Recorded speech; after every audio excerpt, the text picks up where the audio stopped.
All right. So the reason why I took interest in Emmanuel, basically, I saw his post on Instagram. It was just one lazy morning. I was just browsing through Instagram, and this guy just says, "Okay, firstly, he speaks in French," and I'm like,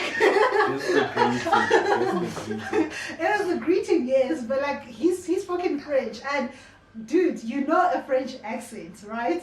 Okay, let me listen." Yeah, well, and I listened, and this guy talks about how he failed medicine. Actually, it was titled "I failed medicine," because you have that misconception of these smart, these smart, untouched, focused kids in medicine. You get me? So I feel like failure is just at bay. You don't really expect it, and you do not associate it with a medical student. Yeah. So I was like, okay, this is interesting, and for someone to be that open about it, I was like, okay. Usually, even if I failed, bro, I was going to keep my mouth shut. I was gonna keep quiet. Okay, I was gonna know. My close friends are gonna know because obviously I'm not in their class. And just a few people were gonna know. But he had the audacity to stand in front of people and record himself. Free will, guys, free will. And say I failed. And I was like, no, I want to know this guy more. I want to hear from this guy. I want to know his story. Where did it all begin? And why does he feel compelled to even speak about it? So I was just like, let me invite him to the channel and let's hear more about it. Okay. Bonjour tout le monde, soyez le bienvenu. Je m'appelle Emmanuel K.S Bope et je suis ici avec Lisa. Hi guys, you heard it! You heard it in French, okay?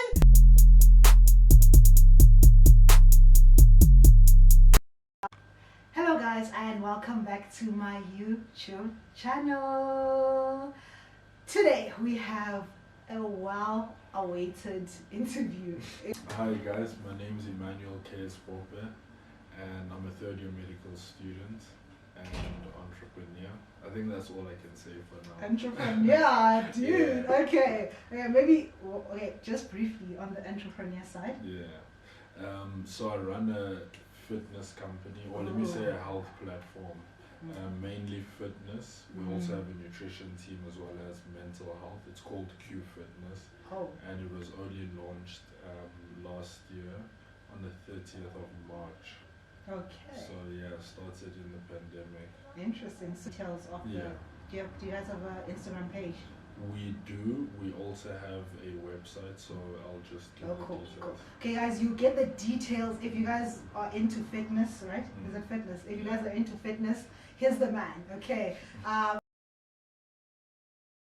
Okay, so we're gonna go straight to the questions because I don't want us to consume any time unnecessarily. So, I have about 10 questions, and the first one is, how did you get into medicine at Wits?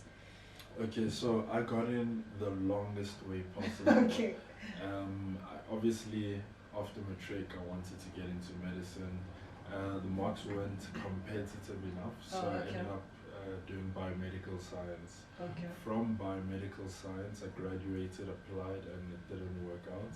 Then I went on to do my honors because it's a case of your averages in your last 2 years of studies. So I went on to do my honors in pharmacology, applied again, didn't work out. Okay. And then the next best thing, or the next thing that I was most interested in, was entrepreneurship, business management. So I went to do my PDM at business school. So PDM stands for Postgraduate Diploma in Management. Yeah. So it's an honors qualification. Okay. And that's what allowed me to apply again to medicine. And finally, by the grace of God, I got in. It was a 6-year journey. Wow. Before you even started medicine. Yeah. Shucks. So I've been studying. No, that tenacity. No guys. And then the second question is, did you anticipate failing your third year? Not at all. I honestly came in so optimistic. Okay. I felt like this is gonna, not that it's gonna be a breeze, but I felt like I knew how to study. I'm going to get through it, you know. I had it as my goal to finish in record time, but obviously that Don't goal you has all? been adjusted. Take us to the moment where you realized that you'll be repeating the year. Okay, so the crazy thing is it only hit me when I got my results, like the actual final results. Because it was a tough year, but I was really working. I was trying to work as much as I could. Yeah. I did feel at some point that I was burnt out, but that's the beauty of, well, having a support structure just helps out with that. And I just powered through, I guess, by the grace of God, and I thought I passed. I had faith and I had hope that I passed. Like, that was the first time I ever fasted in my whole life. Because You fasted? Yeah, the exams were hard, I won't lie. But like, I really gave it my all. And then I get the results and I see fail, but also I see 62 next to the fail. And you know that in medicine, 60 is a pass mark. Okay. But the thing is, you have to pass every single component with 60 and above. So it's not just about the average, but it's all the averages. And so, on the theory side, that's where it was lower, but on the practical side, it was high. And I just saw 62 and I'm thinking, how did I fail? But that's when it hit me. That's the very moment when I looked at it, and it was just crazy. Yeah. So, do you want to say the module? Pathology. Pathology. Yeah. And then, how did you break the news to your family, and what was their response? Because I feel like, that might be a difficult one, because I think it's quite apparent that parents live vicariously through their children's emotions and everything. So whatever you're feeling, it will be amplified on their side. So how did you feel? Did you feel like you wanted to protect them? Did you feel like, okay, let me just break it to them? Like, how did you do it? So it was really tough. I'm sure you can imagine, because obviously we had been, and I say we because it was a collective effort. We had been trying to get into medicine, fighting everything, and then I get in, and then the first year doesn't work. So with my siblings, not only are they understanding, but they were just supportive throughout the whole process. I just told them as soon as I could, I guess. I didn't want to keep it for too long, because they would see that I'm not eventually. I got the results and I went straight to the gym. Just so that I can set it off. some steam a bit. But I think I went with my sister and my brother, my younger brother. And I told them when we got home. And then my parents was a tough part, because they have standards, they have expectations. Definitely, that's what I mean. So I just called them to the room, explained to them that, look, this is my mark, but unfortunately I failed because I failed a module, and module was below 60. But I also just tried to show them the plus side, that look, I failed, but I'm not excluded. Because there are individuals that I know that got excluded because of the mark. Because if you fail with like below 40, if I'm not mistaken, that's when you get excluded. So them sad also made me feel bad, because obviously I'm doing this for myself at the end of the day, but I do want to make my people proud. So true. Yeah, that was a tough one, but it had to happen. But after that, you all were fine and they were supportive. I want to say yes. But it's not the case, and it's not that they're not supportive, but they're not yet fine. Or accepted the situation. So I think when we reach halfway in the year and I continue performing the way I have been this year, they'll be more at ease. It's different. The situation is much worse when you fail and you have no idea how I failed, what I can change, what I should continue doing. I actually gave them a list, like, look, this is what I did wrong, and this is what's going to change. But on the plus side, this is what I did right. I know that I have solid study technique, so I'm going to build on what I know, and then change those other things. Yeah. Yeah. That's wonderful. That's so the next question is, when did you feel ready to disclose your failure to your friends now? Because you've spoken about family. So with my friends, it wasn't as difficult as with the family. I mean, they were part of the process. I can say at least a handful of friends were very, very much part of the process, especially when I felt burnt out. Yeah. I reached out to a few friends, and I mean, they knew that the results were coming out soon. So it was probably the following day that I started telling maybe one or two. I mean, I wasn't keeping tabs or anything, but it wasn't too much of a difficult process because I had accepted it. I wasn't in denial about it. I just knew it happened, and yeah, it happened. True. And then, were you depressed?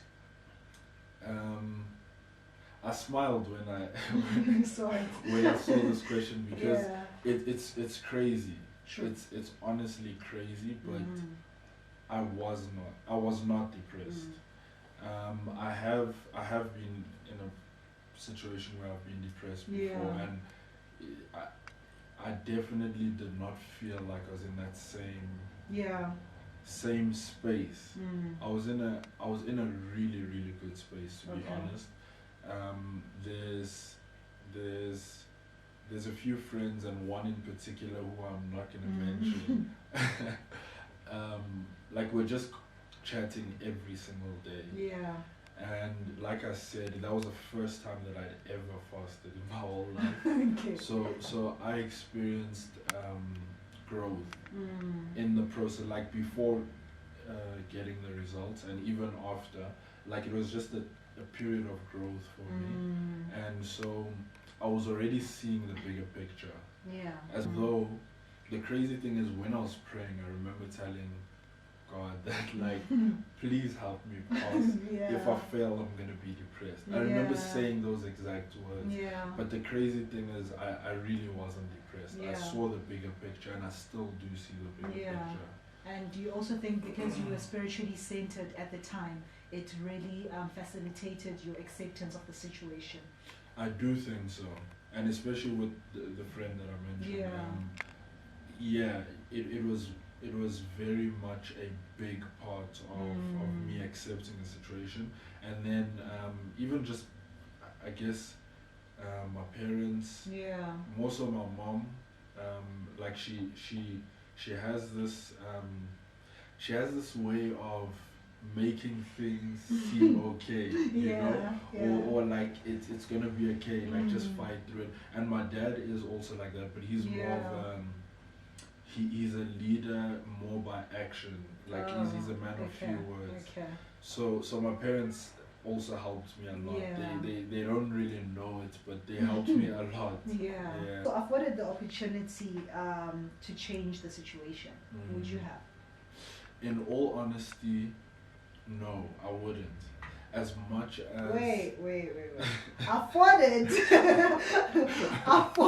the opportunity to not repeat the year and get those results, and they say, congratulations, you have progressed to fourth year. You would not take the opportunity. Let's be honest. I wouldn't. Okay, why? I would go through the same path. Well, not go through the same path. I'll just keep moving on because I don't want to go through that again.